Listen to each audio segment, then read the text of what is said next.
From the heart of Southern California, in beautiful Los Angeles, Dan on Golf is proud to present the first annual Doggie Awards, featuring appearances by Jason Day, Colin Morikawa, Neil Shipley, and many more.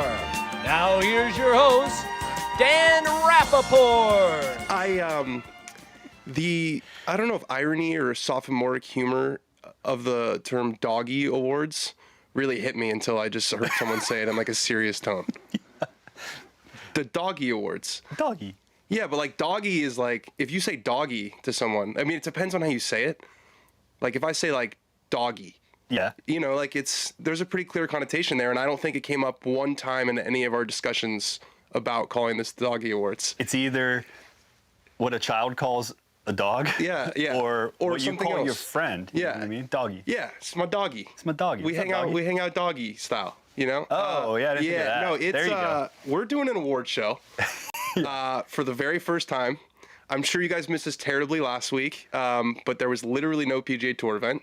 So you know, if there was one week we were not going to do a show, that was a pretty good week to do it. We are here for the Doggie Awards. We've been doing these segments throughout the season one, which has been incredible. Clip of the week, dog of the week. I have 17 categories that I'm going to get to. 17 categories. Some of them are the traditional categories. You know, player of the year and rookie of the year and shot of the year, round of the year, but also they're doggy categories. Like we have, dog of the year. We have ball knower of the year. We have what the fuck moment of the year. So it's going to be a real award show. I want everyone to strap in, but also we're going to talk about golf for the first like 20 minutes, Ben. Real awards, real winners. Yeah. Oh, and a lot of people like send us videos too. Yeah, there's Robert McIntyre loves it. Yes. A lot of people send us videos too. So like a lot of people who won the awards send us videos. So it's a real weird time. I was talking about this before. It's a different show. It's a real song and dance that we're doing today. However, golf news has continued while we've been on a 1 week hiatus. Yeah. Well, and so I did go live after the Ryder Cup pick. So we're gonna start. Actually, I didn't. You're my Vanna White today. My personal Vanna White, because you are my assistant on an award show. You look like a secret agent, by the way. Thank you. You look like you're gonna like steal the Declaration of Independence. But also like might play 9 afterward. Yeah, but might shoot 68 at Firestone. Yeah. You know, in 2005, just suck the life out of the golf tournament. Okay.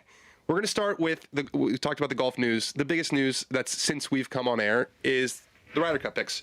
So we're going to talk about both sides. We're talking about the Americans. We're going to talk about the Europeans. We'll start with the Americans. I was live for the picks, and that was me finding out the picks in real time, which we're going to talk about how I kind of made sure that was going to be the case, and there's reasons why. And so the biggest story, obviously, that comes out of that is Keegan not picking himself. And I want to say up front that I completely understand why he didn't pick himself. I think it's the smart move. I don't know if smart is my like favorite adjective. It's definitely a smart move, because I was thinking, if you think about this in terms of game theory, okay? There's 4 outcomes that can happen. Yeah. There's 2 options. Either he plays or he doesn't play, and Europe wins or the US wins. Those are, in this little matrix that I've created, those are the 4 outcomes. If Europe wins and he doesn't play, which is so now if Europe wins, I don't think he gets blamed. No. If Europe wins and he does play, he can get absolutely skewered. Yeah. Hammered. All the blame, like shift his legacy, like change the narrative, at least to the like casual fan. Not that we agree that he deserves all I don't the blame. agree, and that's what I'm going to get to. I don't agree. Agree that if he were to play and they were to lose, that it would be his fault. It would not be his fault solely, but he would catch all of the flack for it. I mean, I was going to save that to the end, but you like sort of made my whole point for me, which is like he's going to get credit or blame, and it's wrong. I think the captaincy of a Ryder Cup team has become, I don't want to say overblown. Do you know how many assistant captains he has? No, I don't actually. 5. That's more than I thought. There's 5. So there's 6 captains or assistant captains, and there's 12 captains who play. So that's a pretty good student to teacher ratio. And I think, I guess I shouldn't say that it's the captaincy is overblown. The captaincy the week of the tournament, not even the week of the tournament, the captaincy during the actual matches During the Cup. is overblown. I think there's so much that goes into the Ryder Cup because of how big it is now, as like a logistical aspect of it. You know, how many interviews Keegan's had to do. I mean, everyone and their mothers had an exclusive interview with Keegan Bradley, you know, over the past year. Like, having to make the picks, I think, is a hard thing to do. You know, setting a culture, building that team, maybe even harder now. I mean, I know Bryson's the only live player who's on the team, but, you know, there's that sort of aspect. Mm-hmm. That's the hard part. That's the hard part of being captain. And that's why in the beginning of the year, I said, I think he should just say right now that I'm not playing no matter what. Because I thought that dealing with that double life would torpedo his game. It had the opposite effect. Mm-hmm. He's playing what he said he believes to be the best golf of his career. He's like, I believe that in my bones, which is an interesting thing to say because you played on a Ryder Cup team. You played on a Ryder Cup team earlier, and you think you're a better player now. Just interesting thing to say. That part's done to a certain extent. That part's done. Now it's the fun part. By playing as well as he did with all that going on, like I can't imagine how deeply confident he must feel about his golf game right now. Yeah. Like, he's had so many more demands on his time. It's been hard. It's been harder for sure. But he's talked about finding this incredible refuge between the ropes. And I think that dynamic still could have existed. I think he still could have been the captain who's speaking at the you know, the opening ceremony and who's, you know, hustling off the golf course to meet with his, you know, to give the final say. Mm-hmm. But you've got 5 assistant captains. You've got a whole squad of data people. You've planned for every contingency. You know all the potential pairings going in. I just think he could have played. Yeah. I just think he could have played. And I think to finish the game, the reason I was bringing up the whole game theory thing, which we didn't finish because you made my point for me, was like from a logic perspective, from like a, I don't know, maximizing whatever the word you want to use. Like it's the logical decision in that, like, it's probably it's the most efficient decision. That's right. It's the most efficient decision. But I just think, and also this is probably part of me being like a content guy and like wanting the story. Like I think he might regret it. And I would tell him that to his face. Like I you know, I'm not saying, I just think it was a unique, amazing opportunity, and I understand why he didn't do it. I'm just sad that he didn't. When he said that when he failed to say that he chose himself, which is what I thought he was going to say. I was ready for him to say, with the last pick, I choose, and the third person. Yeah, that's what Tiger did. Right. And like the most by the way, did you watch that clip? Because it was resurfacing last week about when he did pick himself. Yeah. It looked like they were in like a bar somewhere. Oh yeah. It was like the most lo-fi, like he's sitting on a stool and like some woman's like, so who do you pick? It's just the difference between like the Ryder Cup's like this massive press conference. He's like, I'm picking Tiger Woods. He's like almost joking. Yeah. Anyway. And he lets out all of his own stats. I was expecting that from Keegan just because, to your point, how much better would he have needed to play this year to prove to himself that he deserved to pick himself? If like the way that he played this year was better than our expectations. We thought, like, even the idea could plague his game. He overcame that. So he earned his I don't spot. think the PGA of America, by the way, I thought that there was any chance that he was going to play. No. And there was some things like, oh, you know, they told me, he said like they wanted me to be a playing captain. I'm not saying that they didn't say that to him. I just think like when they made him the captain, they thought he's 37. He didn't make this last team. He's just old enough where he's not like a realistic threat, but he's still young. Like I don't think that they thought this was going to be a realistic possibility. I think they put him in a really tough spot. They put him in a really tough spot. And he said this as tough a spot as anybody could be in of those, what do you say, 24 plus 34 people that are also, you know. an even tougher spot given like, and he said this too. He's like, he said this in Atlanta. He was talking about the Arnold Palmer situation, like how Arnold Palmer did it. He's like, I'm not in the same league as Arnold Palmer, and I think that's also made it harder. If the last guy to do it was like Hal Sutton in 1986, right? But like, okay, so Arnie did it, and now you're going to be the one to do it. Like, I think that's a big thing for him to do, and I think if he's an amazing player. He's won, I don't know, 8 times on the PGA Tour or something. He's a major champion, but he's not Arnold Palmer. Right. And Tiger could pick himself. He's fucking Tiger Woods, but you wouldn't say he's fucking Keegan Bradley. And that's the official fucking test. Like, would you say that someone is fucking? You're right. Fucking Rory McIlroy. At this point, you're now fucking Scottie Scheffler, but you're not fucking Keegan Bradley. And so I think he was almost wary of that. Maybe he was earning in the like compartmentalized public sphere of the 2025 Ryder Cup year. He was earning that, like, I'm fucking Keegan Bradley with his attitude. And that's why I think he made the wrong emotional decision for the team, but he probably made the right efficient decision for himself. He made the right decision for himself. His legacy. Yeah. Is he going to be asked again to do this? But, and I didn't finish this. This is why you should let me fucking finish the game theory thing. But you didn't. If the U.S. wins and he plays and he goes 2-1 or 3, he's a legend. Yeah.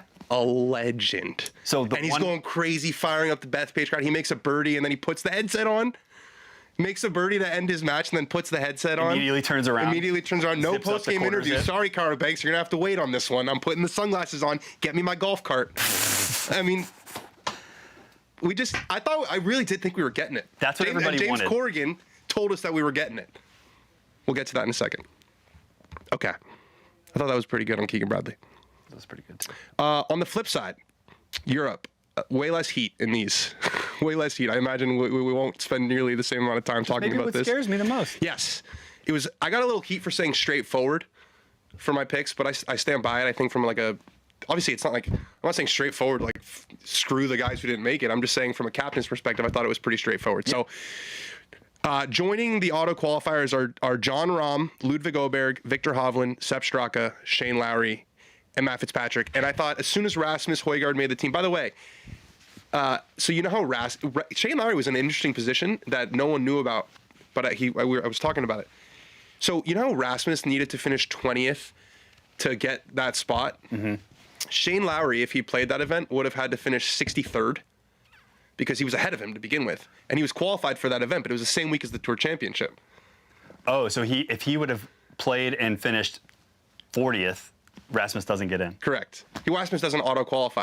I was thinking, like, oh, did you ever think about that? And so it wasn't like, I don't think he was worried about not getting picked, but that was kind of interesting. Yeah, that is interesting. Because Rasmus played on the PGA Tour this year and didn't play well. He missed the playoffs, finished 85th. We'll get to that in a second. But you said that in a previous stream that, Shane Lowry fills that like Justin Thomas. Yeah. So I think if you're the Justin Thomas of your team, you know. He knew he was going to make it. So, and I think all those guys, I mean, so the three guys who didn't get in, we're going to show a clip in a second, but the three guys who didn't get in, who are probably the next first ones out, Harry Hall, who had a really strong end of the season, but it wasn't there all year, didn't have that many high finishes. Marco Penge, who won a couple times in Europe, but I think Rasmus Højgaard kind of, and Matt Wallace. What I'm trying to say here is, like, none of those guys did enough to really distinguish themselves from all of the captain's picks who are all returning, who are all, except for, I mean, you got three major champions. You've got Ludwig, who was the number 3 player in the world. I thought was going to be the next number 1 this year. Victor Hovland, who's probably the best player, who's never won a major, and Sepp Straka, who's won twice this year. And then you've got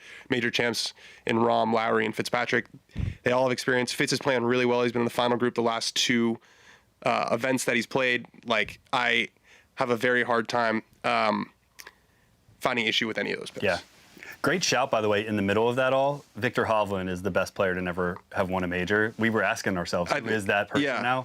It's him. Tommy was obviously the best to have not won a tournament, but Victor is. Oh, that's right. Yeah, but no, you're right. We did have this conversation with Victor after he beat JT. We were like, is he the best player without a major? So they joined the auto qualifiers, which were, just to remind everybody, and we're going to show that clip in a second. Don't worry, Andy. They joined Rory, Rahm, Hatton, Bob McIntyre, Justin Rose, and Rasmus Højgaard. So 11 of the 12 are returning. Shane Ryan had a great, I was like trying to find the Højgaard joke for a long time, and he found he's the first time in Ryder Cup history that all 12 players will be from the same fertilized eggs as the 12 players the Ryder Cup before. I was trying to find I was like, do they fire up the group chat? The easy joke would have been like they could just show up with Nikolai and no one would know. You can get whoever you want. But to say that they have the same 12 fertilized eggs makes you think. I think that's factually correct. Probably, an amazing chirp. Rory McIlroy said that they were asking him, he's playing the Irish Open this week, as is Shane Lowry. They were asking him about how are you going to deal with the crowd? And he drew a comparison to Novak Djokovic, because Novak Djokovic, Rory loves his tennis. Obviously, we saw him in... I messed up the airports. People were upset about that. I said, so we're talking about Rory, how he flew from... Oh. He finished up in Atlanta at the Tour Championship, and less than 3 hours later, he was in New York. And I said, he could fly into JFK. And they were like, fly into Teterboro, bro. Like, that's the private airport. So I got that one wrong. I'm sorry about that. But he was talking about watching Novak Djokovic. And I was also watching Novak Djokovic, and I just had this random thought. He was talking nonstop, like to his box in Serbian, and it was driving me fucking crazy that and they weren't showing. We're so lucky that everyone in golf like cusses and talks to their caddy in English. For the most part, yeah. For pretty much everyone. Yeah. I can't, even Rom curses in English. I'm super happy that he does. Oh, yeah. You know what I mean? Good point, yeah. So it was just it was bad television. And it was also reminding me a little, like his bouncing the ball is a little, I don't know if you watch tennis ever? A little bit, yeah. A little Cantlay-esque. With the pitter-patters, where everyone's like, let's pull that trigger. Maybe you know what I mean? Getting old. Well, he's also, he's Novak Djokovic, so I think he can get away with Novak it. Djokovic. I spoke a little bit about Matt Wallace not making the team. He was very emotional afterwards. Let's roll that clip.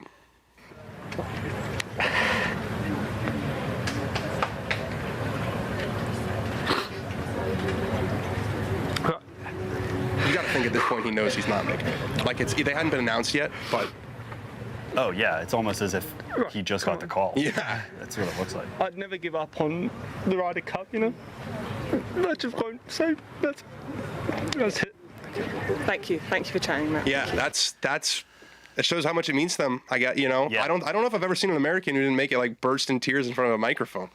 Is part of it too that what was his rank among Europeans at the end of the year? Wasn't he like technically inside the top 12? I think he might have finished like 10th or 11th. I'm not sure. That's actually a good question. I can look that up. Harder, I feel like when you okay, I actually might have like they chose someone else over me. Yeah. You know what I mean? Yeah. Like it wasn't just like, okay, you went with the top 12. I was the technical pick, and I was the one who you were like, yeah, I'm gonna go with the other guy. He finished 12th. He finished 12th. So that's because Rom finished 24th. It's because he didn't really play any. What do you do? Not pick Rom? Exactly. What are you, Rick? Yeah, exactly, dude. Scenes, by the way. I wanted to talk a little bit about the scoop game. I'm not a fan of the scoop game. You were in the scoop game. I was in the scoop game. I'm out on scoops. I want to differentiate between reporting and scoops. They're different.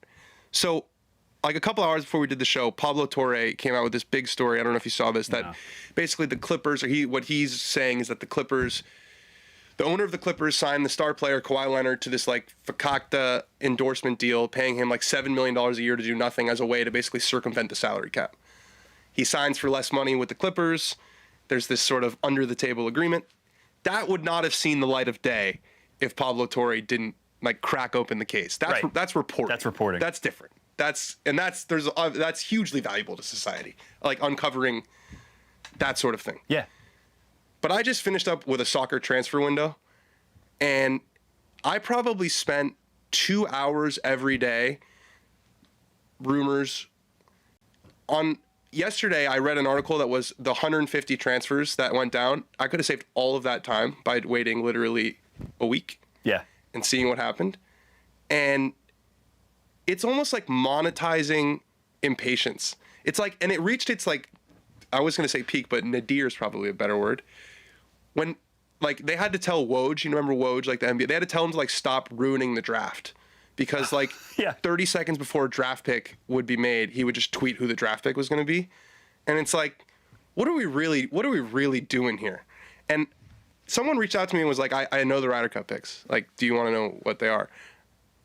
I was like, I don't know. I don't think that I do because I'm going to find out in a day and I want to react in real time and give my like honest opinion. And I don't really, and also like if I report it, and then with the other thing with the scoop game is like you can be wrong. So there were 2 scoops that came out about the Ryder Cup picks. One of them was our friends at Nuclear Golf that Sam Burns made the team. It's basically, I mean, the odds of that being right, even if you had no information, were about 85%. But that did turn out to be correct. And then the second one was James Corrigan saying that Keegan Bradley was expected to play. I don't know what that really means. Expected to pick himself. Well, I didn't read that story. I saw the headline. Did you see where the expectation came from in there? No. He might just be saying that we all expect him. No, we all kind of did. He issued an apology afterwards. Oh, really? Yeah, he was like, he did like a very, very self-deprecating. He was like, I take it on one of my many chins, is what he said, which is, good to see humor. But I'm just out on the scoop game, and I hope you know, because people who watch this show in only this capacity might not know that Ben is like in some capacities like my boss in a way, with like content and stuff. And like I hope you're not banking on the scoop game because I'm out. No, I'm not banking on the scoop game. I'm banking on the reporting, which is how you get a good story in the first place. Right. Like, is the idea behind a scoop that like you got it in scrupulous ways, or like. Well, no, I'm just saying, like, I'm done with like spoiling information that's going to come out on its own. Yeah. I don't think that adds value to society. No, it doesn't. It only adds value to, the shareholders, I guess. Yeah, but I'm taking a stand. I'm out on it. Yeah, I think the fans get more out of everybody finding out. And by the way, like the stuff that I do when I like walk with players, like that's reporting. That's reporting. Like, yeah, and like giving. So I still do the reporting stuff where I like access and all that. It's just that like, I don't know. The audience doesn't see all the work that goes into like. I'm not trying to turn this into like I'm patting myself on the back. I just think the scoop game's dumb. That's basically what I was getting at. I just think that it's gotten out of control. It's it's gotten out of control. And there's no accountability too, because like if like someone's right or they're wrong, and they just move on to the next one. Like the amount of in soccer, the amount of transfers that were like this is done, and then it's not done, and then it's just like we move on to the next one. Let me give you a scenario. Okay. You find out. We walk out of this building and someone says like, "Hey, I have 2 sources and you can trust me. It's someone you trust." And Tiger's announcing tomorrow that he's going to play on the Champions Tour. Is that something you think is worth sending out early, or you'd rather us all find out at the same time and be able to like react? And I mean, if I was trying to, I don't think I would report that. I like that. I don't think I would. I think if we all it's not the role I'm trying to have. It's not the role I'm trying to have in the game. What I would want to do the interview with Tiger afterwards, talking to him about why he's coming back and why now and all that stuff. Or you'd want to be the one he told 1-to-1 and said, you can report this. Yeah. Or he says it on the show, ideally. He says it on Dan. Hey, Tiger, if you're looking for a medium to make an announcement. But yeah, no, I and also like people, everyone just gets so mad. Like you piss off people. I don't know. I also think in the team sports, the scoop game is like the teams use the journalists to sort of like drum up interest and stuff. Like we don't have that dynamic in our sport. So. Last thing I want to talk about. We're not going to talk about the calls, Andy. I'm over it. You guys can speculate about what the calls were. That sounds so ominous. The calls, the secret calls. Last thing before we jump into the award show. Carlos Alcaraz, who I hope has won the U.S. Open by the time this is over. It's turning tennis is amazingly going from Djokovic, Federer, Nadal to Alcaraz and Sinner, like without missing a beat. He's obsessed with golf. Obsessed with it. Rory said hi to him. He plays golf like pretty much every day. Nice swing too. During tournaments, which is crazy. He's obsessed with it. So Rory said hi to him. He was doing an interview because after he wins his matches, he's doing like the golf swing. So he said Carlos Alcaraz, he announced, will play golf with Sergio Garcia tomorrow, and says he needs 10 to 15 strokes to make it fair. And my first reaction to that was, that's not enough. Not enough. that is, I hope you're not playing for dollars. Andy Murray apparently had the same reaction. He said, I gave him about 12 shots and smoked him. So I'd imagine Sergio would need to give him 25, to which Carlos Alcaraz responds, you only beat me because your partner was good. Are you brave enough to play me at singles? There's a lot going on there. It just shows you that like golf is the great equalizer, because the 3 people in this conversation are Carlos Alcaraz, Sergio Garcia, and it could be you and your accountant and your plumber friend. Yes. No one's above a little handicap ribbing. A sicko's a sicko. A sicko is a sicko. It's a great segue for me to take off this hat. If you know, you know with the hats. All right. Let's get this award show going. Wow, that was a meaty conversation. We have a full-on award show. Okay, we are going to start our first category. Let's bring up the leaderboard. There it is. Okay. We've got a different leaderboard today. It's not topics that we're going to be talking about. It's awards that we're going to be handing out. Feels like it's natural for the first award to be for someone who spent their first year on tour this year. So, our nominees. And also, we have a lot of people who called in. So, we're going to give you the nominees, we're going to give you the winner, and then we're going to give you, hopefully, a winner clip for most of our winners. This award show is a little bit different than most in that I present, I think, 16 out of 17, and I know who won all of them already. Surprises. But anyways, our first category is Rookie of the Year, and our first nominee is Johnny Kiefer on the Korn Ferry Tour. Johnny Kiefer is currently number 1 on the Korn Ferry Tour standings. He has 2 wins this year. I thought he had 3. I might have tweeted out, speaking of the scoop game. That's not a scoop. That's just getting a fact wrong. I might have tweeted out that he won 3 and got the Battlefield promotion, even though he didn't. But he's got 2 wins, 2 runner-ups, 24-year-old out of Baylor. I almost made the I smoked weed with Johnny Kiefer joke, but I held off this time. Yeah, let's see. Yeah, and we have tuxes on. Yeah, it wasn't Johnny Kiefer. It was Sloan Kettering and Johnny Hopkins. Our next nominee is Aldrich Potgieter. Aldrich shot the voice just cracked. Aldrich shot the lowest score, 72-hole score in 2 tournaments this year. He lost the Mexico Open in a playoff to Brian Campbell when Brian Campbell got the luckiest bounce in the history of the world. You remember that? Tree buddy, yeah. Straight off a tree out of bounds, like, and not even. I'm getting a little fired up about this. Not even like a tree that was like 270 down the fairway it was like the tree that's 150 yards to your right. That's not even in your line of sight. Won the Rocket Don't Say Mortgage Classic for his first win. And then our third nominee is Carl Phillips. Carl Phillips. We didn't even rehearse that. Won a tournament in his rookie season. I think he was the only rookie to win on tour this year. I don't know. You know, check me on that. He did it wearing Sunday red, which is cool. He was the first one that Tiger signed to his apparel brand. Did not have a very strong second half of the season. Actually missed the playoffs, which is kind of hard to do when you win. But he won in the opposite field event, so only 300 FedEx Cup points instead of 500. Okay, the winner of our first ever Doggie Award is Aldrich Potgieter. Bam! You know, we should have thought about when we don't have an award, what we're gonna do after. You know, and when we don't have a winner like giving an acceptance speech. So can you give an acceptance speech? Yeah, sure. As Aldrich. Wait, can I first tell you that I think you're the tour player that's most suited to play fullback in the NFL in the 1990s. Thank you. Yeah. I agree. I guess I'm taking on the role of Aldrich Potgieter in this. And you got a South African accent or no? No, not even going to try. But I'm just extremely thankful for this award. You know, you hit that ball pretty hard, huh, kid? I hit it hard. I hit it harder than Carl. I hit it harder than Johnny Keefe or whatever. Those kids don't even ball speed. Not concerned with them. I knew I had this one in the bag. So thank you to Dan and Ben. I appreciate the Doggie Award, the first ever. Thank you so much, Aldrich. That was fantastic. My pleasure. Okay, second category, round of the year. Interesting. There were less rounds of the year than obviously there were the same amount of rounds of the year. What I'm saying, there were less rounds that kind of stuck in my mind this year. I think that's partially because like Scottie just squeezes the life out of tournaments. He wins by shooting like 67, 68, 67, 69. Like. Consistency is dominant. Yeah, and like his wins weren't really like coming from behind. I mean, I'm sure he might have come from behind a couple times, but it wasn't with like crazy low rounds like he had at the Olympics last year, or like JJ Spawn winning the U.S. Open. I think he shot like 1 under the final. Like there just weren't that many. So we actually don't have any major rounds on our categories, but these were just the ones that popped in my mind also. So there's no science to this. Our first nominee for round of the year, Jake Knapp. 59 at PGA National. Now, this was early in the season. They have made changes to PGA National. They've made it a lot easier. They've done some overseeding, so people are really fired up about it because PGA National used to be one of the hardest courses on the PGA Tour, and it did not play difficult this year. But Jake Knapp, 59, first player ever. How's this for a stat? To shoot 61 and 59 in the same season. Oh, really? Yeah, the man goes low. In the same season? In the same season. Oh, wow. That's shocking. Shocking that no one's done that. Because, there's been like there's been how many 59s? I think it's still on the PGA Tour. I think it's still like 10 or 12. Yeah, there's like maybe 18 or 15. But yeah, it's just surprising no one's shot 61. Tiger never even broke 61 on the PGA Tour. You know that? He never even shot 60 on the PGA Tour. I didn't know that. Loser. Our second nominee is Sebastian Munoz of Torquay. My live golf team.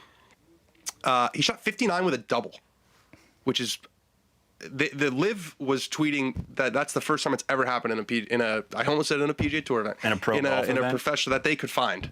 There's just not that many holes. Yeah, you know what I mean. Like you double. You got to birdie all of them, and he basically did. Yeah. At one point in that tournament, he birdied 17 out of 18 holes, spanning 2 rounds. Our last nominee is Blades Brown, shooting 61 on the Korn Ferry Tour at age 17. Just because if you shoot 61 on the Korn Ferry Tour at age 17, you get nominated for a doggie. Yeah, there's got to be an award for you somewhere. So long. He's actually not nominated for a doggie. He's nominated for a dog award.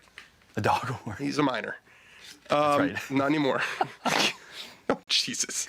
Okay, our winner for round of the year. Drum roll. Sebastian Munoz of Torquay, and I am so pleased that we get to hear from the man himself. Here is Sebastian. Hello, boys. First of all, thanks a lot for my award of best round of the year. Things that I can remember about that day was making double, 14 birdies, which doesn't happen often. It was a pretty special day. It was awesome the way I played golf and awesome the way I kind of make the putts and kind of focus that day. I remember the announcer when I was walking off the 18 after my birdie that hole. yelling to everyone that I made 12 birdies out of the last 13 holes, and those are pretty big numbers.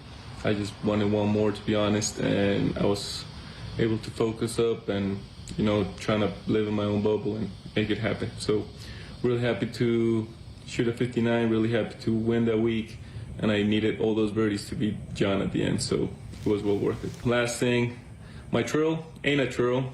I'm not trying to please anyone with that, so there's that. So thank you. You know, for all of the people say, oh, Dan doesn't like Liv, Dan loves Torque. Torque's been a big part of the show. Yeah, they have been. And yeah, it just feels good that Torque wins an award. You know what's interesting about his reaction there is he said that he heard an announcer talking about how many birdies he had made on the day while he's like walking up 18. And if he was on the tour, like he never would have known that. He would have been like stoic walking in to figure out where he's at. Yeah. But they said like, oh, he's at 13 out of 14, and it made him think, I should get one more. Like, yeah. Only on Liv. Wait, why? Are you so? Oh, because you're saying like everything's loud. You know, they're announcing it out loud. Got it. You know, it's golf but louder. Yeah. Okay, I got it. Yeah, and he won the tournament. That's a big part of shooting 50. Jake shot 59. He didn't win the tournament, so that might, that gave Munoz the edge there. All right, our next category is tournament of the year. Basically, what was the best watch of the year? Our first nominee. This will come as no surprise. Rory McIlroy wins the Masters. That happened this year. Pretty big story. Feels like years ago. Yeah, feels like a long time ago. Just like his drought felt like it took forever. 11 years between winning 2 majors. Completes the career Grand Slam. Just the 6th guy ever to do it. You want to talk about a monkey off a back? That was a gorilla off his back. Yeah. And also just if we remember back to that day, how dramatic that there was no watch along. It's a good thing there was no watch along. I couldn't sit down. I was like, he tried to blow it like 6 times. It's never a sure thing for him, ever. He tried to blow it like 5 different times. I mean, the wedge shot he hit into the 13th hole, I maintain, is one of the worst like non-shanks I've ever seen from a professional golfer in the circumstances. Hits it in the middle of the fairway on the 18 in regulation, dumps it in the right bunker, doesn't get up and down.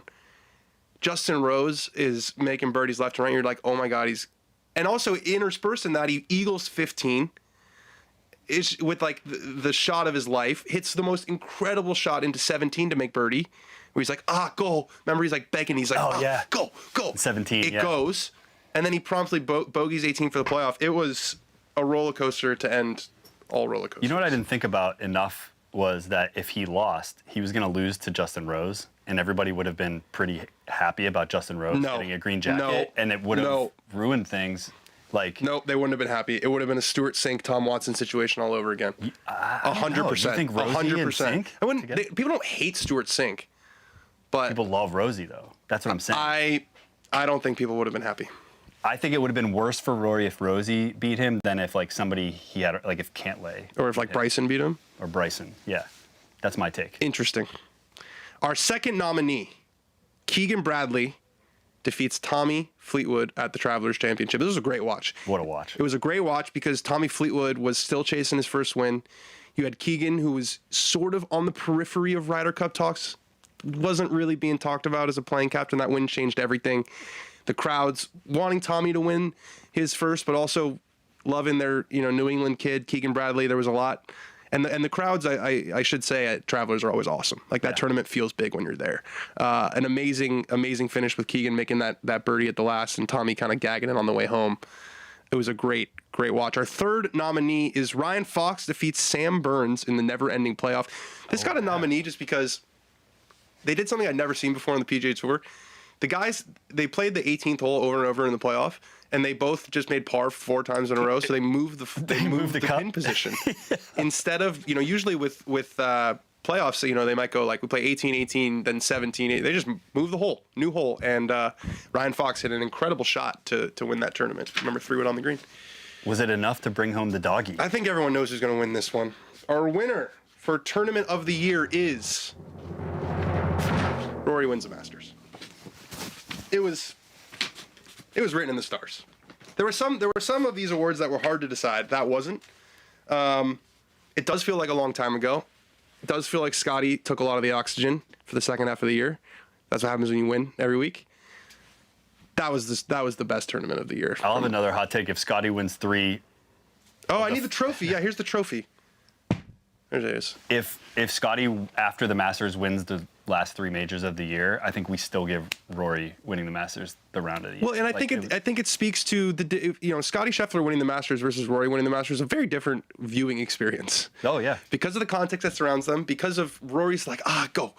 You don't see Scottie like doing that on the golf. Like Scottie doesn't have the scar tissue that Rory has. Like it's watching Rory at Augusta. Yeah, it's storybook. But that had happened. It started it here. Like nothing else that happened the rest of the year. I can't imagine anything that would overtake that being around. Nothing was going to. Okay, next category, Chirp of the Year. There were so many good nominees for this that instead of having 3 nominees in a winner, we have 8 nominees. Our first nominee is Phil Mickelson. Predicts that Scottie Scheffler won't win before the 2025 Ryder Cup. It's a hell of a take. It turned out to be horrendously untrue. It came out of nowhere, kind of. Yeah. You know, just felt like these guys don't have beef. Yeah, There's no I reason for them didn't to think they had beef. No. Yeah, it was kind of a stunning thing to be published on social media. And of all years for it to happen, I just couldn't believe that he did that. We resurfaced that tweet so many times this year. Yeah, it's like one of those things where like I have a situation where I have a really awkward situation with someone who works in our industry, and it's not my doing, but it's like it blows my mind that like we're gonna see each other all the time. Yeah. You know what I mean? Like let's just smooth this over. Phil's saying that to Scottie, like you're gonna see him at the Champions dinner. Like it's just a weird thing to say. just a weird thing to. It wasn't like there was not a public discourse about will Scottie win before the Ryder Cup too. It also felt like a strangely specific date. Anyways, very weird. Very weird. Our second nominee is Trevino. You know, George Gankis is teaching kids in the same manner that Lee Trevino is being taught. This is exactly how Lee Trevino was taught from Club Pro Guy. I didn't even realize it was from Club Pro Guy. That is special. Okay. Our third nominee is, what a heartwarming. We've been talking a lot about Scottie Scheffler. He's a really heartwarming story. Really heartwarming story. Let's pull this chirp up. From Mike Boves, Scottie Scheffler is such a great story. Got out of jail, turned his life around, and has not reoffended. The system works. That's what the system is all about. Guys like Scottie Scheffler. Our next one is from Torquay. Joaquin the Gravecaller. Andy, let's throw this up there.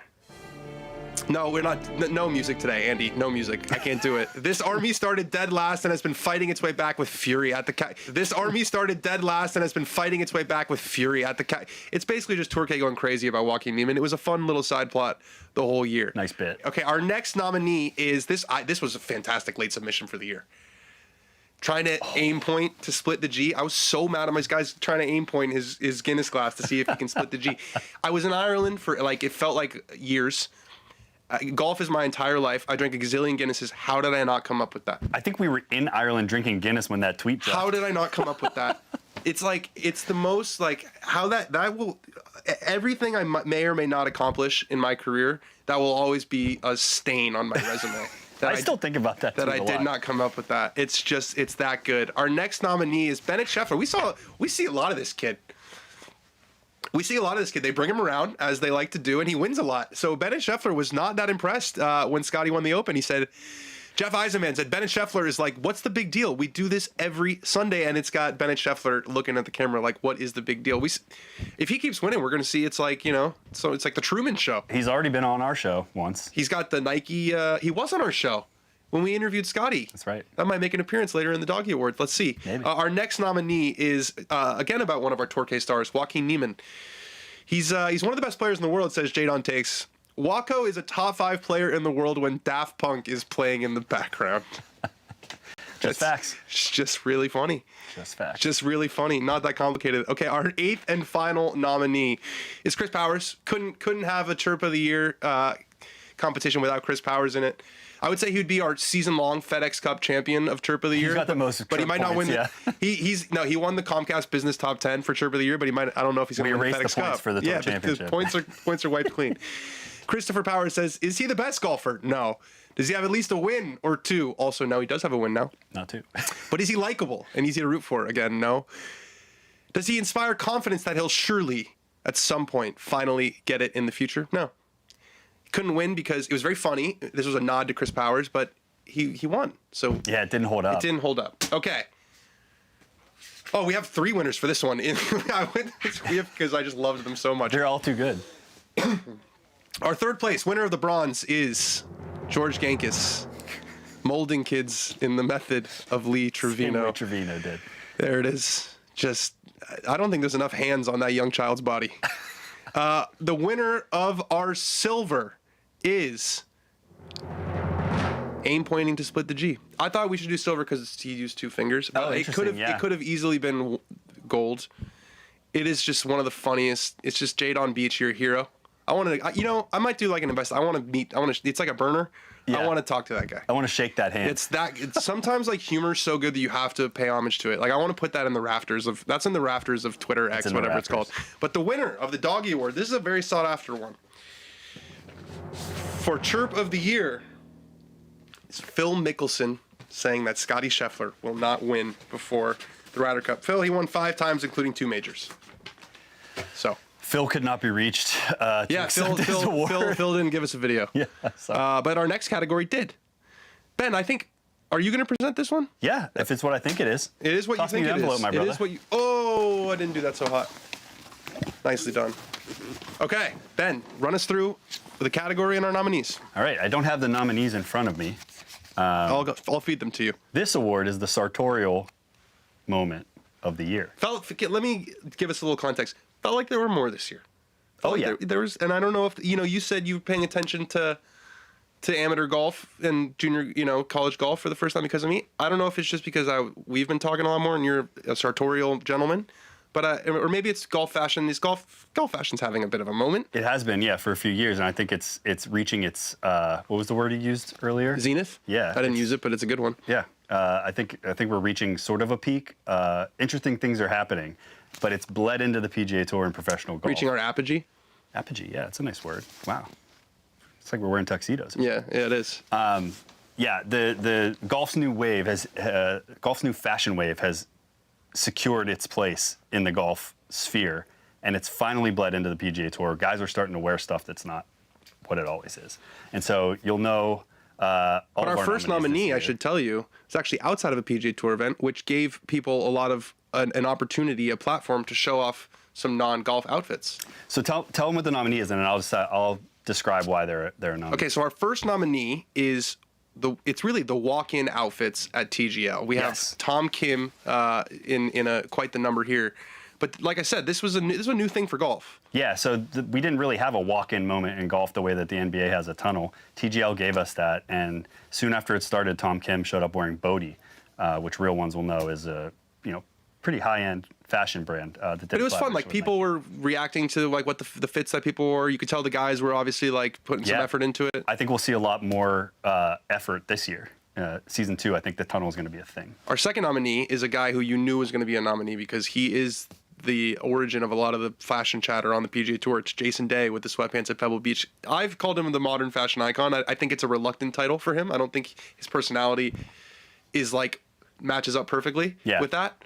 But is he the guy? He's the guy. It's what makes him the guy is that he doesn't accept the moniker. He just dresses the way he wants to dress. And this time, it transcended golf Twitter. And yeah, I mean, he showed up to a signature event on a practice day at Pebble Beach wearing sweats. At one of the most famous, private. Can we pull a picture up again, Andy? He's legitimately wearing sweats. And he admits this too. And they're gray. Yeah. It wasn't like one of these jobs where it was like, oh, it's a little bit like. That's a sweatsuit. No, they were. That was your Sunday elephant suit. We call it. You're in gray sweats and a gray top. You even had a gray hat on. But it's the bold move that gets him into the category here. It's the way of going against the grain and asking for a fine, basically, or asking somebody. But I don't think he's actually asking. But like you said, there's in the dichotomy because I don't think that's what he's doing. But he's still going for it. Yeah. He knows. Yeah, you're right. What people are going to say. He knows that if you're wearing sweatpants at Pebble Beach, you probably don't think that it's going to just. No one's going to say anything. Exactly. Yeah. And that's what we need more of out there. Okay. Challenging the Our rules. third nominee. Yes. It was a big year. Tan As you said, Rappaport. you've been paying a lot more attention this year, and you picked your color. Tan Rappaport was a phenomenon this year. Yeah, listen, it's my official statement on this. I'll look back on this in a couple years and be like, Dan, I wore a lot of tan. Sometimes, as you probably know, I'm a bit guy. I like what I like. When my wife went out of town last weekend, I ordered the same Chinese restaurant 3 nights in a row. Also, you know what I realized as a total tangent? When my wife went out of town, I thought I was like a movie guy, show guy. Like, I was just being gaslit by like hanging out with my wife so much. I'm a sports guy. Oh, you were watching I sports watched sports nonstop for 3 days. And I really did think like, oh, like, let's check what's on Netflix. I was like, Galaxy are playing the Seattle Sounders? Fuck yeah. Just a random soccer game? I watched probably, and I was sick also, I watched probably 7 games on that Saturday. You're a sports guy. Okay. And I'm a fashion guy. And you're a fashion guy. What a skillful, get us back on track. Okay, who is our winner of the Sartorial Moment of the Year? I think everyone's going to know my favorite guy. My other favorite guy wins this one. Jason Day is the Sartorial Man of the Year for the first annual Doggie Awards. Not just the Moment of the Year, he's the Sartorial Man of the Year. Sartorial Man of the Year, yeah. Wow, We're changing the name of the category in real time, and I'm thrilled that our boy sent us a message accepting this award. G'day, guys. I feel very honoured and humbled by winning this year's Doggie Award. Wearing the sweats at Pebble Beach propelled me forward to winning one of these awards, and I feel very honoured, so thank you very much for that. Cheers. I think he meant it. He definitely meant it. I think I said in my text, like, yo, like, this isn't like a serious thing. Like, you know, but that was very earnest, which kind of fits in with what we're talking about, the fashion stuff. You're just a guy playing really good golf in comfy clothes. Look good, feel good, play good. It's a real thing. It is a real thing. Okay.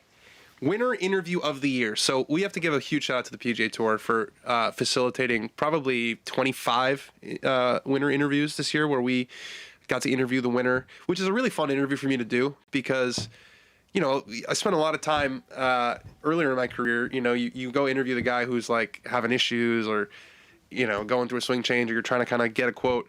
These guys they're loving it. They're, you know, it's been so fun to talk to people who have had a career-changing win, their first win, or, you know, finally breaking down barriers with Scottie Scheffler. So our first nominee is when I asked Scottie Scheffler a bunch of random questions. Let's roll that. Yeah, cooking terrible. Okay, it's been cooking safely.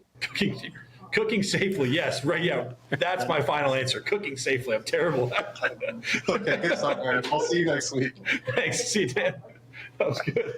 Cooking safely. That was a good moment for us. I just watched it again for the first time. It was a good moment for us. Outside of like what he does 10 seconds after the final putt drops, you know, he composes himself, he shows emotion. That was probably the most we've seen out of Scottie Scheffler. Like, he lit up. It was good. Yeah, it was good. It's not a hobby. It is a hobby. It feels like a hobby. Okay, our second nominee is Tommy Fleetwood. Finally got the PGA Tour, and I got to talk to him right after. Here I am. You have been embraced like maybe no other European has by the American crowds. What's it been like having everyone so on your side throughout this? You make me emotional, Daniel. I am very grateful for the story that this has been, and to have had the opportunity to actually show that if you stay resilient, if you keep doing the right things, if you keep telling yourself the right things, if you keep trying, if you keep putting yourself in that position, that it will happen, that it can happen. Our winner. Oh, no, we have another nominee. How dare I? How dare you? Our third nominee. The doggies and disrespect the doggies. Our third nominee, Victor Hovland, had no idea how he won the golf tournament that he won. This was not like me getting unique. There he is. Do you feel like you've turned a corner? Or do you still feel like you're searching? Such a weird position to be in. It's like nothing really changed this week. I just played some awesome golf. What's unbelievable is that I was able to win with basically the same stuff that I've had all year. I just played freaking sweet this week. Freaking sweet. I didn't even realize he said that. I didn't remember that. I just played freaking sweet this week. We should have done a quote graphic where it's just Victor Hovland. I played freaking sweet this week. Yeah, man. Like an AI photo of him like banging just out. Rocking. Yeah, I played freaking sweet this week. There's an idea. Our winner of the wrong envelope. Almost had a winner of the year, Scottie Scheffler, runaway. This is a huge moment for us. Finally broke Scottie Scheffler's barrier down. Saw him at the Tour Championship. It was a nice warm hello. It was a great winner interview, and again, very grateful. I think we might have made a little bit of a mistake in the order of the. We're doing this live. Okay, our next category. Watch along clip of the year. So if this is your first time watching, hello, welcome to the show, Dan on Golf. We do every Sunday for the back nine of PGA Tour events. We go live. Ben is there for half. Yeah, that's fair. I'd say about half of them. And we watch the tournament and we talk to people, and it's super fun, and it leads to like really authentic moments, because at the end of the day, we're golf fans just like you guys. I get nervous every tournament. It's like one of the weirdest things ever. And here are the best clips that came from the watch along. Our first one, Scottie holding out at the BMW. Scheffler's going to play first. So they're both long and sort of left. All right, Scottie, it's rolling out. It's got to get going, though. It's got to get going. It's still going. It's still going. It doesn't have to get going. It's absolutely perfect from Scottie Scheffler. It's absolutely perfect from Scottie Scheffler. Good night. Good night. Good night, good night, good night, good night, good night. I am such an idiot for thinking that that had to go. Unbelievable. Scottie Scheffler has holed out on the 71st hole. And that noise you just heard, that was the balloon of Robert McIntyre just losing all of its air. Just, it was, for all of Scottie's wins, there have been precious few moments like that. And I think it's what we talked about earlier. Yeah. Like, he usually just sucks the life out of a tournament. It's like, the other guy hit it in the water. Scottie hit it in the middle of the green, and he's up by 2. That was like a wow moment. He gave us a moment there. He gave us a moment. Our second nominee is us. This went super viral, or it got a lot of views, I should say. Was us timing Patrick Cantlay at the Tour Championship. I'm going to see how long. I don't know how long this clip is. Club is pulled. The club is pulled. It's a very simple drive. He's hit this all week. It's just a driver up the middle. I'm just gonna do this. If he okay, I can't. If this time is again a very respect. Basically, it takes another 30 seconds. That went on a little. So long. this, I feel a little bad because, I don't know exactly what's like they're gonna clip and what's gonna go. That got a lot of attention and led to a lot of negative comments and stuff for Cantlay. And to be fair, he was not the only slow person that day. That was not what I was, and that's the problem. Not the problem. I understand the game, but that watch long was like a 2-hour long conversation, a nuanced conversation that I was having with people about the differences in pace of play and the differences in Cantlay. It's not just that he's taking a long time to survey up the shot. It's the bad television of him just being over the ball, and they were showing him over the ball the whole time, and they weren't doing him any favors. And I was talking about all that. Mm-hmm. But when you get a clip like that, it just looks like you're just dunking on. I know that he's not the slowest guy out there. I've heard rumblings that he's in they have a list. They have a list. Yeah, I've heard that he's somewhere, right? I've heard that he's not nearly as low as you would think he is. He doesn't take a practice swing, and apparently he's a little bit faster. Between, I'm not saying he's but the tour did say there are guys whose routines are just too long, and that's the easiest thing to enforce, right? I understand golf's really hard, challenges, wins, that's part of the game. Standing over the ball for 45 seconds is not part of the game. And that's what I was talking about, and I was talking about how bad the TV product was when he was just doing that. So I felt a little bad that people were just dunking on Patrick, because that was not my intention. Yeah. Sometimes context isn't attached to every social media clip that goes out there. So there's a lot of stuff that goes into what it takes for a professional golfer to hit the golf ball. That was a 2-hour. We were talking about Cantlay for 40 minutes on the watch along, and then maybe we went on a little long. That's right. That's right. Okay, our third and last nominee. This just shows kind of the raw emotion of the watch along. So a little bit of context here. It was the 3M Open, and Jake Knapp was in contention. 4 days earlier, he had spoke at my charity event in honor of my buddy who passed away right before he's about to play in the event. It was so nice. We were rooting for Jake big time that week. He had a chance to win. Here's how it went down. A 9-iron, 8-iron, in that sort of range, and he's going to rip it. He's going to hit it really high and give it everything he's got, because it's got to be coming in high with spin to hold the green. Yep, it's high. Yeah. It's drawn right at it. Is it the right number? Is it the right number from Jake Knapp? Oh, it's short. God, that flight. One of us said Jakey. Whew, hurts to watch that one. Yeah. He plays to win. He plays to win. Our winner. All right. Oh, yeah, I keep bad with the envelopes. Jake Knapp hits it in the piss with a chance to win the tournament. Let's hear from the winner himself, Jake Knapp. What's up, everybody? Jake Knapp here. Just want to say thank you for winning Dan's Clip of the Year. Apparently you guys all really love Heartbreak because you love watching that clip so much, but that's for another day. But yeah, I was playing to win the golf tournament, and I'd do it 1,000 times over. So no regrets on my end. But thanks y'all for watching. Appreciate it. The best. No regrets. No regrets. And he gives us the Pete Weber maybe at the end there. Thanks for watching. Yeah, you watched. Yeah, hated, adored, never ignored. The famous band United. Congratulations to Jake. I might send Jake. I'm going to send this to somebody. I haven't decided who yet. I got a couple. All right, our next category is Doppelgänger of the Year. I was a little stoned and thought this would be really funny. Okay. We might have to cut that. I don't know what the rules are. Our first, that's legal in California. Yeah. I wasn't driving. Okay, our first nominee for Doppelgänger of the Year is JJ Spawn and Jordan Peele. I mean, come on. That's a dead ringer. And all of these, by the way, most of these came from the watch along. We've developed a little Doppelgänger community where we just kind of say who people look like. Super fun. It's like, you know, they always talk about like, what do men do for 5 hours? And they'll just play a game where it's like, you name a basketball player, and then I try to guess where they went to college, and you're like, nope, wrong. We're just saying who guys look like. We're just saying who guys look. It's fun. Our second nominee is Ozzy Osbourne in his Memphis mugshot.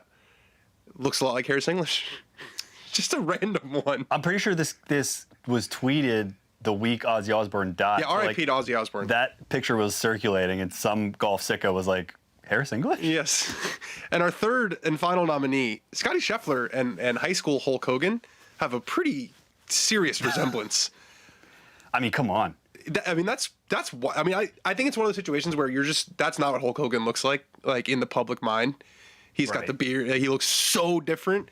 But I guess maybe Scottie might look like Hulk Hogan. Terry Bollea before he was... Something changes in Scottie's life. His lifestyle changes pretty dramatically, and he starts to look like Hulk Hogan. I think a second night in jail might do that. It might do it. Yeah, that's right. A second night, and he might just say, fuck it. This is my destiny. Our winner for Doppelgänger of the Year is Harris English and Ozzy Osbourne. I think just because of the randomness. That's the wrong one. That should be the winner. I actually was thinking that's the winner. That's the winner. I changed it. We're New changing Doggie it. Award winner. The winner is Hulk Hogan, and we are being visited by a large dog on our set. The dog at the Doggies? The dog at the Doggie Awards. You can't plan for this. Do we just keep going? Hi, puppy. Hey, sweetie, you're a big boy. I know. Can you go over there, though? Heard it was Doggie Awards. Wrong Doggie Awards. What? That one's next. What an appearance. Live. Yeah. No, this is fantastic. Okay. That's a really So we cute changed dog. that winner. The winner is officially Scottie Scheffler and Hulk Hogan. Sorry, Harris. You made the Ryder Cup team. Okay. Quote of the year. We spent a lot of time talking about what dudes say on this show, and some of those last the test of time. Our first nominee is Scottie Scheffler. Talking about everything. Is it great to be able to win tournaments and to accomplish the things I have in the game of golf? Yeah. I mean, it brings tears to my eyes just to think about, because it's literally worked my entire life to become good at this sport. But at the end of the day, it's like, I'm not out here to inspire the next generation of golfers. I'm not here to inspire somebody else to be the best player in the world, because what's the point? You know, this is not a fulfilling life. It's fulfilling from the sense of accomplishment, but it's not fulfilling from a sense of like the deepest, places of your heart. Just was stunning to hear the #1 player in the world say that. He also won the tournament. Yeah, and he won. Yeah, but I the memes that came out of that were out of control. Scottie is in My Chemical Romance. Those were incredible. But it was just that was like a big talking point. It kind of happened out of nowhere too. I mean, it became a big talking point. Yeah. But like he kind of just he decided offered to use the press room as a therapy. That's what you were saying. Like it was a pretty like straightforward question. Like it wasn't he wasn't like backed in a corner. He wasn't doing like a tell-all interview after like something crazy in his life. He was just letting people in. I also just watching this again for like the 12th time noticed something that he pauses. He's like, this is not a fulfilling. And he realizes what he's about to say. This is not a fulfilling life. And he's like, I'm Scottie Scheffler about to say, this is not a fulfilling life. You can see how quickly he follows up. And he's like, oh, and like this way. Yeah, well, I think what he's saying is his cup would not be filled if it was only golf. And that, his faith is a huge part. And what I've said, I think a lot of younger golfers are going to follow that mold. Our second nominee is Rory McIlroy. Sometimes quotes just hit. Let's play this one. Look, I've achieved everything that I've wanted. I've done everything I've wanted to do in the game. I dreamed as a child of becoming the best player in the world and winning all the majors. I've done that. So everything beyond this, for however long I decide to play the game competitively, is a bonus. Must be nice. Can't really add much to that. I mean, I grew up wanting to be the best player in the world and win all the majors, and I've done that. I think that quote, that's... Only 6 guys can say that. I'm Gucci. That's paraphrased. I'm yeah, you could spend you do a 1,500 word think piece, or you can let the man himself say it. Our third nominee is Bryson. We actually didn't have the audio of this clip, but he said, let's pull this up. He said, what I really think needs to happen, being pretty transparent here, is just to get a golf ball that flies a little straighter. Everybody talks about how straight the golf ball flies. Well, upwards of 190, like Rory and myself, it's actually quite difficult to control the golf ball. I, too, am in the market for a golf ball that flies straighter. I think my reaction on the show when we revealed this the first time, and I was like, yeah, I bet you do. It's like, yeah, word. Yeah. Retweet. The further you hit it, the harder it is to control. I just need one that flies straighter. That's weird. Our winner of Quote of the Year, Scottie Scheffler. It was, I mean, just for the number one player in the world to say that is really significant. It's like a chapter of his autobiography that I'd love to co-write for free. Not for free, but for a really good price. It's just like that's part of the Scottie lore now. I think it's the definition of his sauce. Yeah. Right? That's right. That's right. And that's why people say, this run feels different. And I think that's the reason why. Like he's one of a kind. Our next, oh my God, are we almost done? No, we have a lot more. We have a whole other page. Idiot, Danny. See, we're doing this live. Yeah, Shot of the Year. So before we get into our nominees, I want to talk about what makes a great shot. The moment is obviously important, but that's not when I think of like a great shot, I think of a shot that just like someone else couldn't hit. So, a guy hitting, a 6-iron or a guy hitting an 8-iron to tap in range on the last hole of a tournament, it's a clutch moment. It's not the most ridiculous shot like ever. Right. You know what I'm saying? Yeah, so like the fundamentals of that shot are pretty. He does it on the driving range all the time. Yeah. With that in mind, our first nominee is Billy Horschel going lefty at the Valspar. Billy Horschel is a right-handed player. Wow, what a shot. Look at this.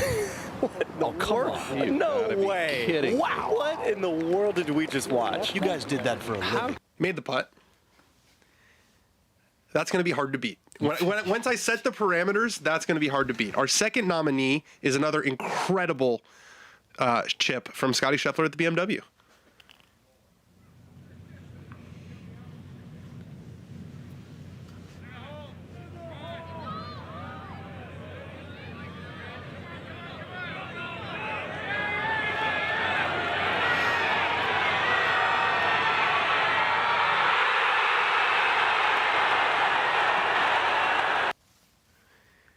And our third and final nominee is from outside of a PGA Tour event, Crater Classic. Oh. Remember this one? Fat Perez with Dan Rapp on the mic. Yes. Give us a moment, FP. Give us a moment here, FP.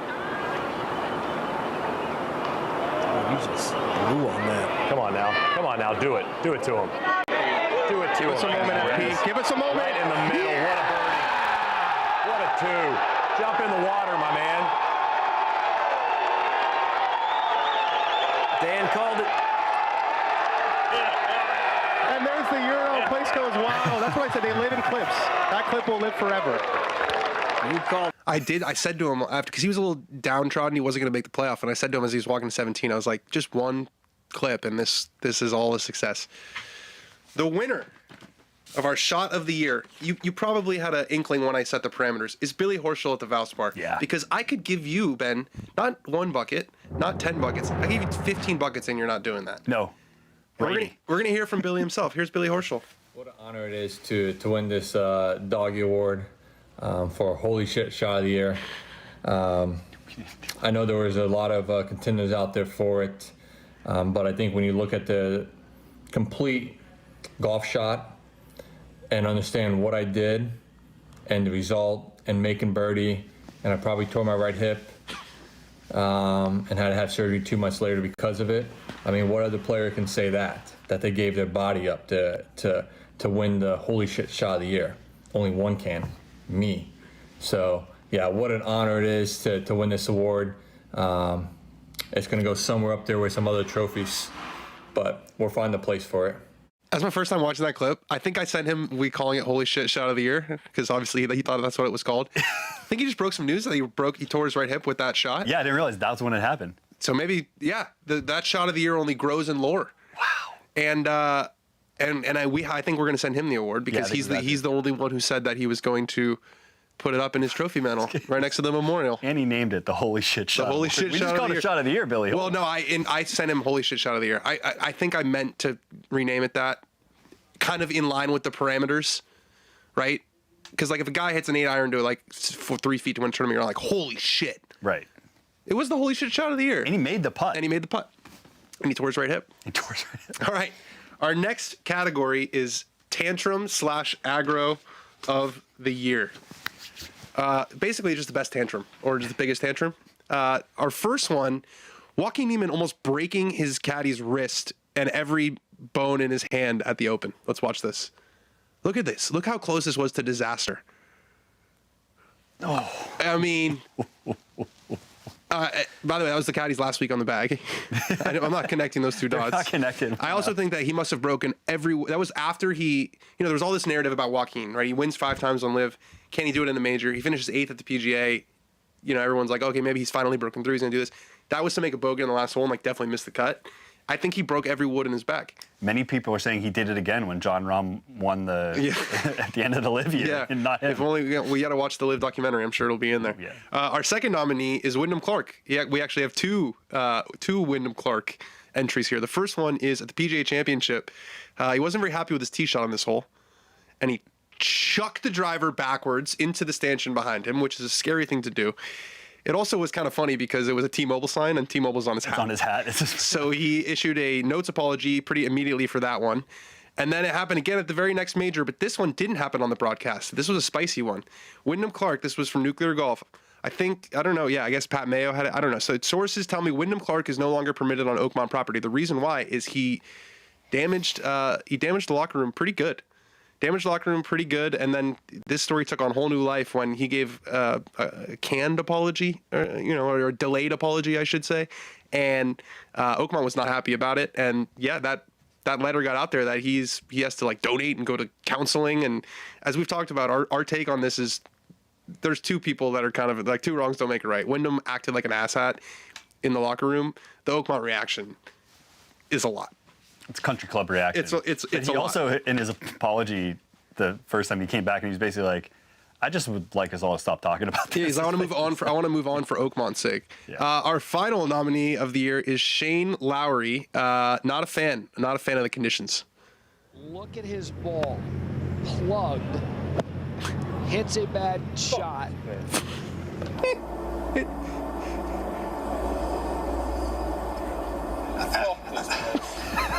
Okay. Now the double. Oh no, there's 3. No, yeah. don't go left as well. Fuck off. Fuck this place.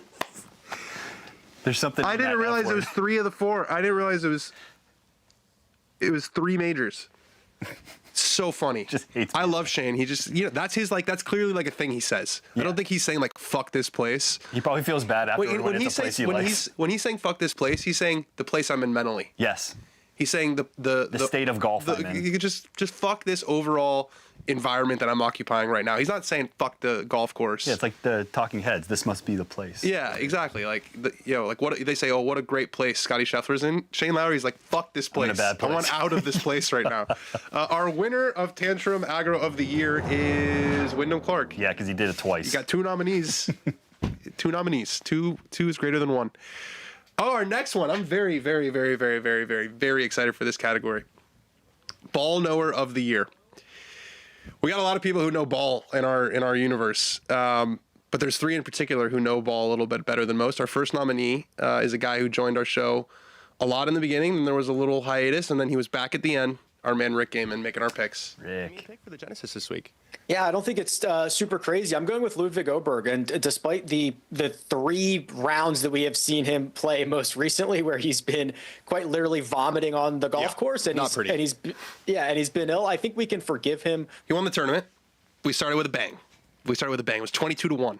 They put him in the positive for the whole year. Our second nominee is Ben Boscovich. Let's roll the clip. Subtle signs that you're playing with a stick. All right, the first one is a worn out, either a Ping Hoofer or a Sun Mountain high school golf bag. They still got the logo on it. They've got the old head covers in it. You're like, oh, this guy's been playing the same bag forever. A bag? You want me to be intimidated by a fucking bag? I get. There's always next year. You're not going to win Ball Knower of the Year. I was nominated for your least favorite linebacker. Yeah. You don't know ball. That's what it's an honor just to learn ball. Just learn ball. That's your off-season assignment is to learn ball. Okay. Our third and final nominee is Oakmont member Neil Shipley. He was an oracle that week. Somebody's going to come out round 1 and shoot 66. Somebody's going to shoot 4 or 5, but they're going to back it up with like a 72, 73. Whoever's hitting the driver the best is got a really dang good chance. He was just on it that week. Wow. He knew his assignment. He's an Oakmont member. We came to him for some Oakmont advice. He delivered, and he also delivered an acceptance speech. Hey guys, Neil Shipley here. Just want to say thank you so much for all the support. I'm so pumped to be Ball Knower of the Year. Huge thanks to my parents and everyone supporting me through my ball knowing journey. Just to get the ball rolling for 2026, I have a really bold prediction. I think that Neil Shipley wins multiple times on the PGA Tour next year. Going out on a limb, feel pretty good about it. Thanks, guys. Take care. I love Neil. I love that he's on the PGA Tour next year. I got so excited about him winning that I forgot to announce that he won the award. Neil Shipley won the award. It's going to be great having him on tour next year. And he's got his card. I can't wait. He's got his card. He's a Pittsburgh guy. Seems possible. Friend of the show. He's pretty good. He won twice on the Corn Ferry Tour this year. He knows how to win. Our next category is Looper of the Year, Caddy of the Year. Our first nominee is Will Wilcox. He does an incredible job with Sung J M. He's also one of the funniest people in the world. He's actually coming. He's arriving in LA tomorrow. He's staying that weekend at my house. He's the funniest guy that I've ever met, probably.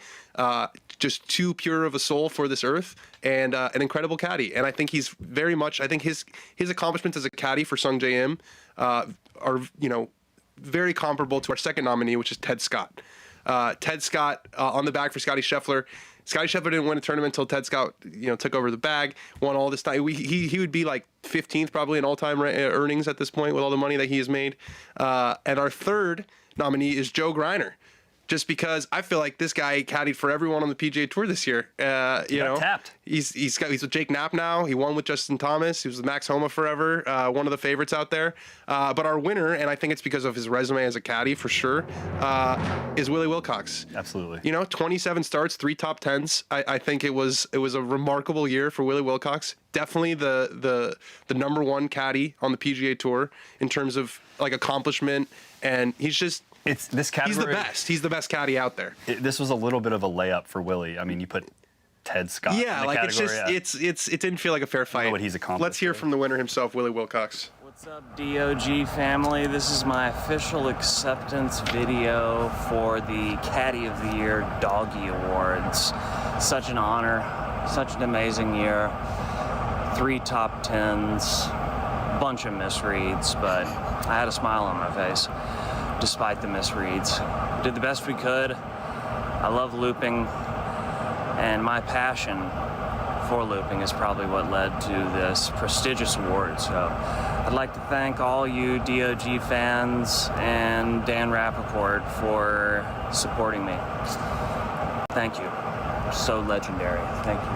I have 2 takeaways. Number 1, the odds of him doing that on a golf course were like minus 10,000. Yeah. Guy literally finishes carrying a tour bag in 95-degree heat for 5 hours on a practice round and then just drives to chase the sunlight and play as many holes as he can. And then usually calls into the show. And then calls into the show. He's like, damn, I'm 3 under. I forgot we had this call. My second takeaway is, you used to get like when you were a kid, you were typing and they would do words per minute.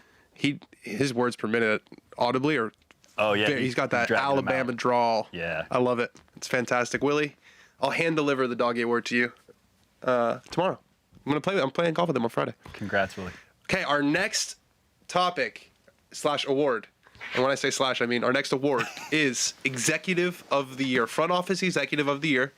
Remember, golfers are owners of their business now. They got big teams. They're the CEO of their own, and they've been active making moves to improve the franchise this year. Our first nominee is Colin Morikawa.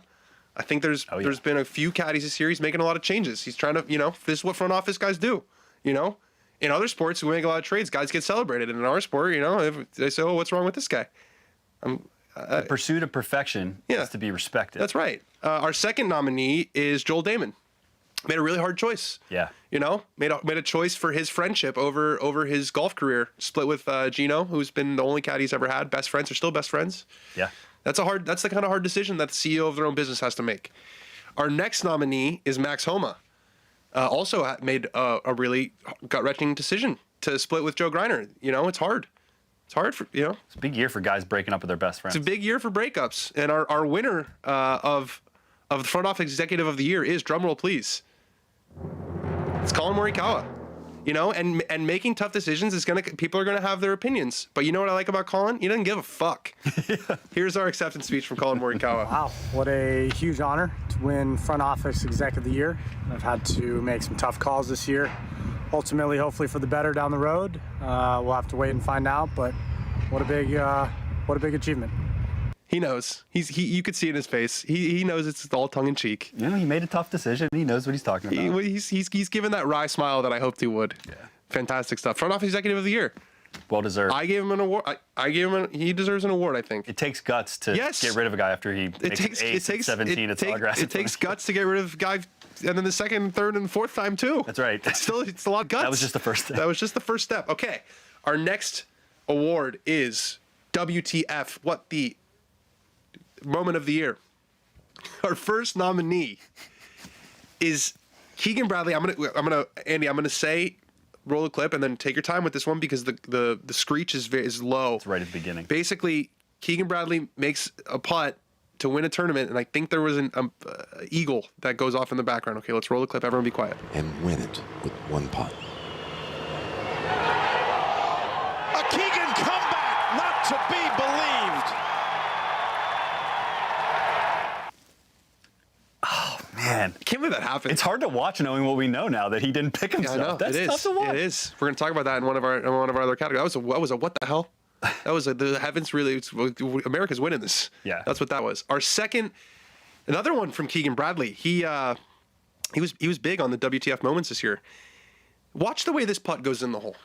You're not going to believe when you see this. This is the most unbelievable thing I've seen. Watch this. This goes in. Wait, what?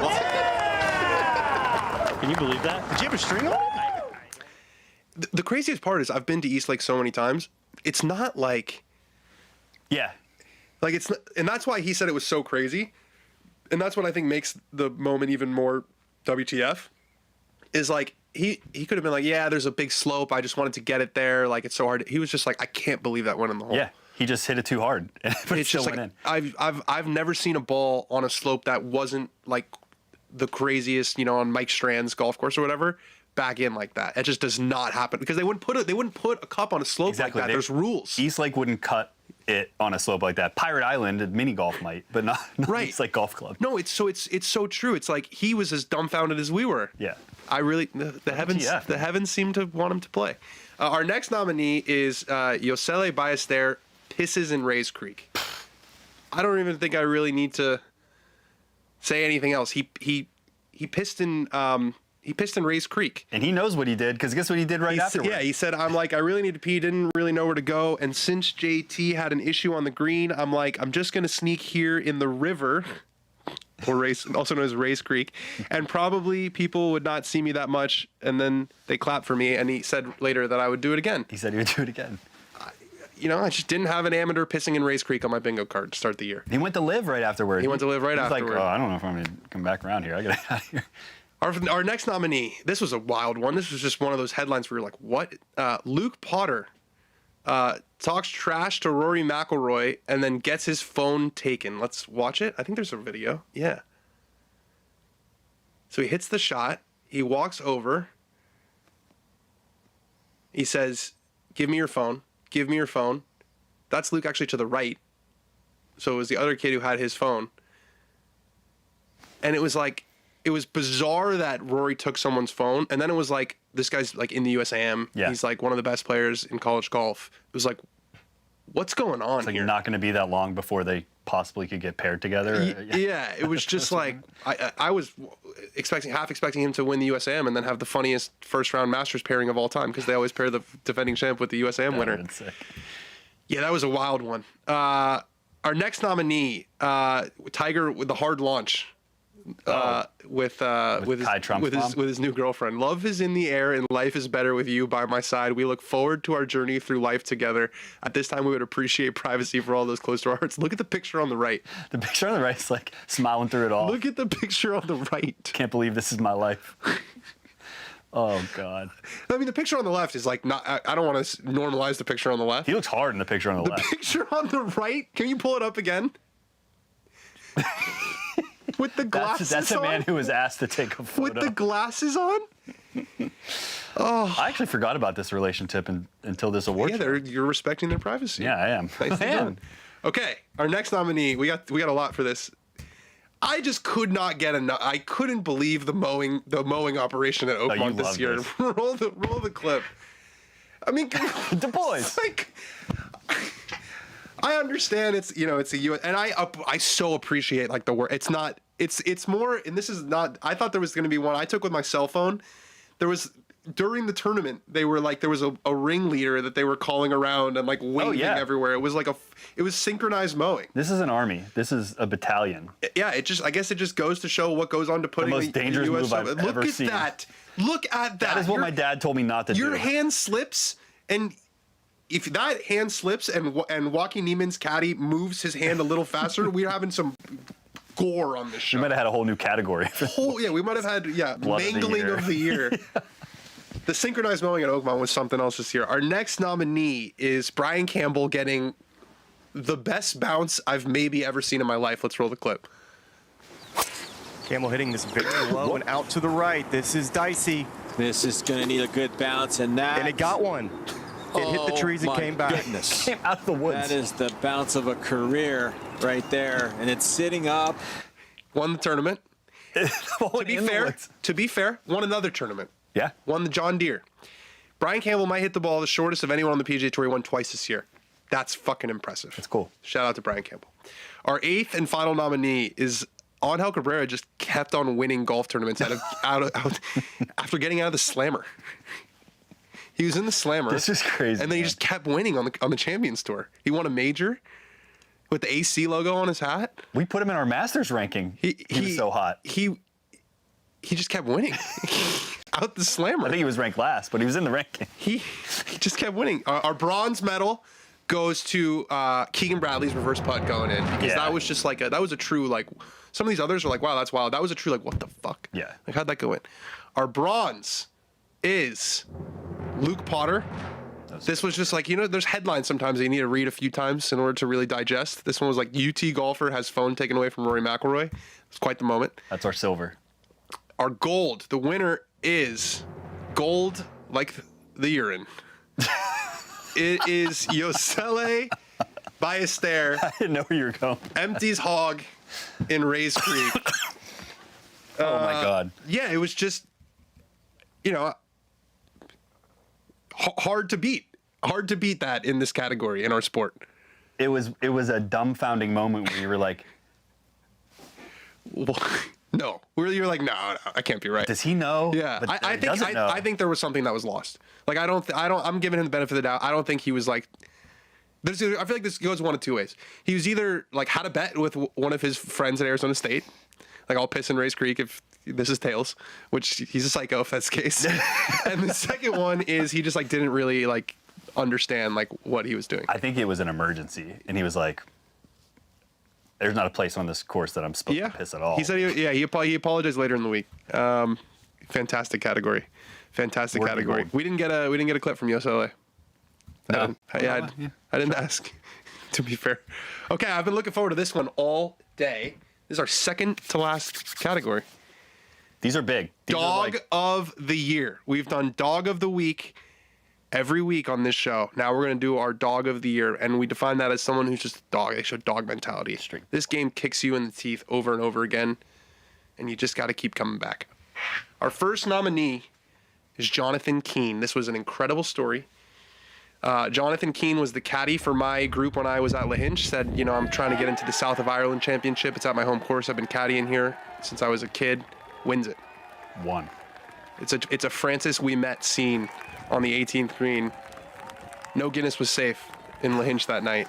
He was on the shoulders. It was a huge upset win. I just remember he was by the way, one of the best caddy. My friends, he carried the other guys' bags, but we were chatting the whole time. They said he was the best caddy they've ever had, and like the nicest person. And they said that like all the courses were so great, but one of the reasons that Lahinch for them was like the most special was because of Jonathan. And then he went and won the South of Ireland. It was absolutely, and I remember looking at my phone because I'm a bit of a strange guy. I've become a little bit obsessed with like the Irish amateur golf scene just because I was in Ireland and there's like a spirit of the game. And like these amateur events are big deals. Like you see there's a lot of people there. Yeah. And I just remember I followed this guy, Irish amateur info on my phone, and I was just like, he's like, Jonathan Keane advances to final. I'm like, what? Wait a second. And then he won the tournament. Incredible. God bless him. Our second nominee is Keegan Bradley. And before we roll the clip, this was just, like I talked about earlier on the show, dealing with so much this year. Answering all the questions week after week about the Ryder Cup, what are the live players, how big is Bethpage Black going to be? And then to play the way that he did this year. Let's roll this clip from his moment. Here he is. A Keegan comeback. Post Eagle screech. It was just, I was so impressed. Spoiler alert, if he played, he was going to be Dog of the Year. Oh, yeah. If he played, he was going to be Dog of the Year. Our third nominee is Kevin Price from the PGA Tour. This was the creative team here at Dog was not going to settle for Kevin Price not being a nominee, just because you haven't met someone who loves golf, professional golf, the grind of professional golf more than this guy. Let's roll the clip. I drove from Jacksonville to Memphis, and then I'm driving to St. Louis tonight. 6 a.m. flight tomorrow from St. Louis. 6 a.m. And just because the bubble watch was just too good. Yeah, it was just too good, too much in and out. I've never been to this tournament. This part of the trip's all on my own dime for sure, for the love of the game.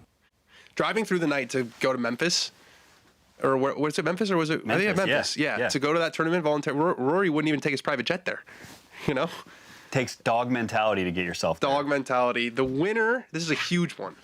The winner of our Dog of the Year is Jonathan Keane, the champion of the South of Ireland. Let's hear from him. Jonathan Keane, acceptance speech. Pleasure to accept the Dog of the Year award from the beautiful 4th tee here at Lahinch Golf Club in Ireland. The famous blind par 5. Dan, it was great having you over here in July, caddying for you and your buddies. Myself and Jimmy had an absolute blast, and we really enjoyed it. 3 absolute gentlemen, and we hope to see you back here in the future. To win the South of Ireland Amateur Championship this year, the oldest championship in Ireland, and one with amazing history with winners such as Paul McGinley, Darren Clark and Graham McDowell. To be the first local winner in 57 years, it's just an absolute dream come true, something that I dreamt about since I started golfing at the age of 11, and to win it here on my home golf course in Lahinch, it's a dream come true and absolutely thrilled. And want to thank you, Dan, for everything you're doing for the game of golf, and we hope to see you back here soon in Lahinch. You'll see me back soon. I'm going back soon. Such a worthy that country really captured my heart. I gotta say, I was only there for a few days, but I've been telling everybody my favorite trip this year was Portrush. There's something special. There's something special, and like the golf culture there, we've talked about it a lot on the show when I got back. It's just different. It's super different, and it's really special. I think you'd be hard pressed to find an Irishman that had a better year than Jonathan Keane. Good things happen to good people. Rory. Yeah, not named Rory. Good things happen to good people sometimes, though. Like, he was just such a good guy. It's such good energy. And his dreams came true. Dog of the Year. Our final award, probably the least suspenseful award, is our Player of the Year. Only 3 nominees this year. Our first is Scottie Scheffler. Perhaps you've heard of him. I think it's 14 straight top 8 finishes, 5 wins, 2 major championships, had the most incredible year we had seen since Tiger probably in 2024, got better in 2025. He's the top dog. It's his sport right now. He's the guy. He's on an incredible run. It feels kind of weird to even call it a run at this point because it's lasted really since 2022. Yeah, everyone's chasing him. We're in the era. Our second nominee is Rory McIlroy. Tough world where you win Pebble Beach, you win the Players, you win the Masters, and it's not even a competition of who's going to be the Player of the Year. But look, Rory winning Player of the Year is the last of his worries. Yeah, he not on his bucket list. He's accomplished everything that he's wanted to accomplish in the game. He did say that he said it right after the last Ryder Cup that one of the hardest things to do in golf is win a road Ryder Cup, and he said throughout the year after he won the Masters that's one that I'm circling. So I'm going to see a very motivated Rory McIlroy. I think the energy I'll put it this way. I think the energy that Rory's going to have at Bethpage is going to be a little different than the energy he had at Caves Valley. Just put it that way. Our third and final nominee is Jon Rahm, who's Player of the Year. Sorry, Joaquin. He was Player of the Year on Live. top 10 in basically every tournament. He's don't understand that the points get added up, but they got added up to him. We're respecting the points list. Respect the process. Our winner is, drum roll please, it's John Ron. No. It's Scottie Scheffler. No way. Wow. Scottie won $39 trillion on the PGA Tour, but he won the Player of the Year. So that is probably the #1 award that is going on his mantle. Majors, one doggy. That's a solid year. You know, I would interview him, but yeah, I kind of want to leave it on a good note for a little while. What else do we have to ask him? What else do we have to ask him? Yeah, where does this Doggie Award rank? Last. Dead last. Dead last. Don't care at all. Yeah, I don't think about rankings. What's a dog? Why is it called Doggie Awards? That's a weird.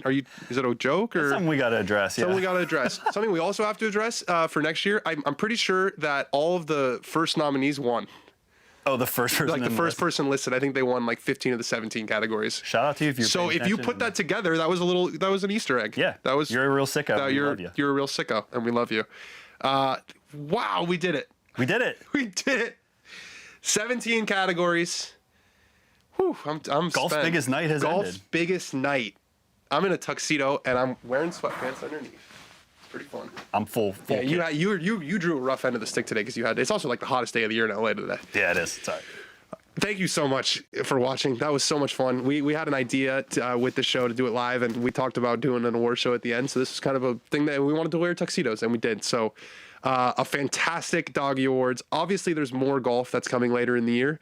There's a little exhibition over in Long Island in a couple weeks that we're very excited for. A bunch of fall events. But in December, you're all going to be worried about football and not thinking about golf anyway. So we had to do it at some point. We are off next week, and then we'll be back with a vengeance for Ryder Cup week. I think we have 4 shows coming that week, maybe more. So thank you all so much for tuning in. Thank you to our nominees and our winners. Yeah, thank you to the people who submitted stuff. That was awesome, super fun, added a lot to the show. Hopefully no one took this too seriously because obviously this whole thing was done with our tongue all the way. If you disagree with our picks, write in. Yeah, exactly. Yeah, you can tell us. More the content cycles, and then we'll do our reactions. We'll talk back to you. Yeah, we'll do the reactions to their reactions. Yeah. The content turbine never stops. It never stops. It never stops. All right, thank you guys so much. That was the 2025 Doggie Awards.